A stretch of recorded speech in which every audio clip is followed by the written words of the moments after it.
ABC7 is the official home of the UTEP Miners, and I'm happy to be joined by the head coach of the UTEP volleyball team, Ben Wallis. Coach Wallis, thanks for taking the time. Appreciate you having me. Excited to be back. Terrific start to start the season. 3-0. You're coming off of that tournament in Louisiana, wins against Washington, the Huskies out of the Pac-12, Grambling State, and then Southeastern Louisiana. 3-0 start. Talk to me about that. Yeah, it's nice to come home with 3 wins under your belt to open the season, and we were thrilled to be able to be matched up against an opponent like Washington to start the year, because you know how else better to measure yourself than to go up against a team that can really compete in the Pac-12 year after year and is a perennial NCAA tournament team.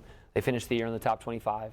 And they were receiving votes for the top 25 when we played them this weekend. So it was a great measuring stick for us there. And then also to be able to get the win over Southeastern Louisiana on their home floor. They're the Southland Conference champion, but also they were 14-0 on their home floor last year. So to be able to get a win over them there was a really neat thing for our team. And we played really well at times and got back to the drawing board this week, making sure we could fix the things we weren't good at. And we're going to have a tough test this weekend against San Francisco and ASU. And what did you just learn from your team, finally seeing them in game action? Oh, a lot. I mean, I learned that we have people that can close out matches this year, and that's what we struggled at last year. We were a good volleyball team last year. We just couldn't get to great because we didn't have people that could close out games. And we lost a lot of really close matches last year. And this year so far, I mean, we have a lot of weapons. We have a lot of people that are willing and ready and hungry to close out games, that want to carry the load. A big mantra, a big kind of speaking point for our team this year is seek pressure, seek the pressure moments and seek the moments where we can close out matches better. And we got a lot of people that are looking forward to that. So it was good to see that.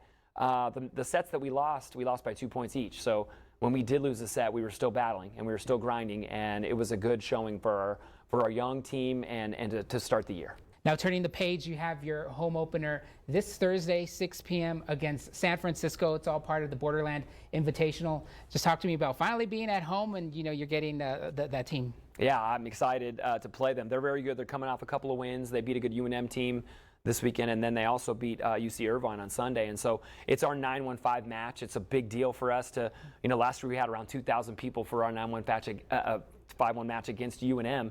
And so to be able to turn around this year and have that feel in the gym again on our first home opening match against a really good opponent on a Thursday night where hopefully there's nothing else really to distract people from coming out and seeing us play. We're looking forward to packing it with our Memorial Maniacs and getting a chance to compete against a good WCC team. You look at your squad, what are just some of the players that stick out? What do fans need to know about this year's team? What fans need to know about this year's team is we got a lot of really good players. I mean, we've got a grad transfer in Sakira LaCour who's just still learning how to be an opposite for us. She's been a middle her whole life, and we can move her into the middle at any time and be really nasty and dangerous. And Alianza Darley comes back to us again. We call those two the grandmas because they're the old ladies on the team. Both of them played really well this last weekend, and they're going to continue to play well. Sarah Pustachia and also Torrance Lovesey on the left are both playing at a high level, and they're very dangerous. And then we've got lots of middles in the fold, Danica Washington and Kaya Weaver, and also Beatrice, we call her Beatrice. We call her this. She's from Italy, so everybody does this when they say her name. And we've got players all over the place, including Mariano Valle, who helped us beat Washington. What I'll tell you is when you come watch us play, everybody is exciting, and you're going to leave there, win or lose, going, wow, this team can really play, and they're athletic. Well, my thanks to Coach Wallis again. The home opener this Thursday, part of the Borderland Invitational, when the Miners take on San Francisco. The game starts at 6 p.m. My thanks to Coach Wallis. Coach Wallis, best of luck this season. Appreciate it. You come watch us play, and you won't be disappointed. Go Miners. Picks up. Back to you. And we have